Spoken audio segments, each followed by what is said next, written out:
Well, you already know that Matt Kenseth won the Sprint Cup race in Kansas, but what you might not know is that there was one Cup driver who was missing. Cup driver Scott Speed, who is mostly known as a start and park driver in the Cup Series, was in Brazil this weekend racing Global Rallycross for the X Games. And the driver who's mostly known as a start and park driver in the Sprint Cup Series actually did really, really well.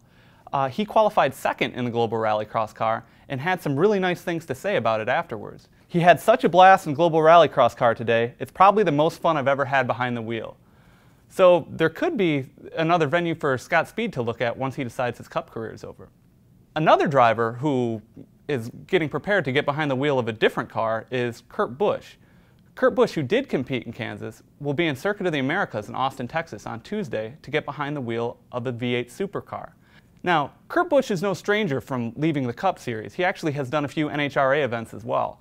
So with this latest move going over to V8 supercars, even though it's just a one-off, you have to wonder, is Kurt Busch's heart really in Sprint Cup, or is he looking for somewhere else to go? There's still plenty of bad blood between Denny Hamlin and Joey Logano.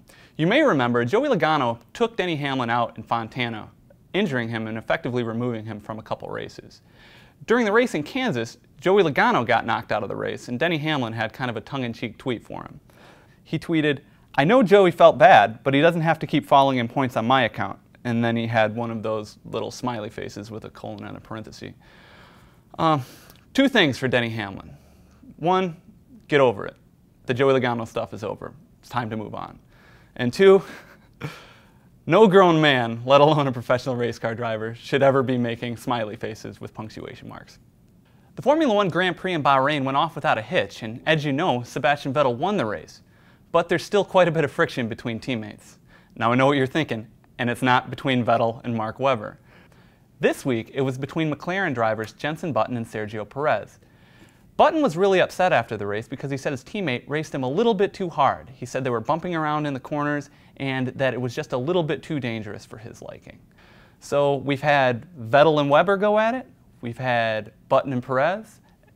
As the Formula One season moves on, you have to wonder what's going to happen next week. What teammates are going to be mad at each other then? Down in Charlotte, the NHRA is no stranger to seeing explosions happening during their drag races. But on Saturday, something different happened. Funny car driver Robert Height saw the body of his car detach from the chassis and fly into the stands. Luckily, nobody was hurt, as these bodies are incredibly light. But this is something you have to see to believe. Check out AutoWeekRacing.com to see the full video, and I'll see you next week. Catch all the latest auto enthusiast news at AutoWeek.com, in AutoWeek Magazine and iPad Edition. Talk with us on Facebook, YouTube, and Twitter at AutoWeek USA.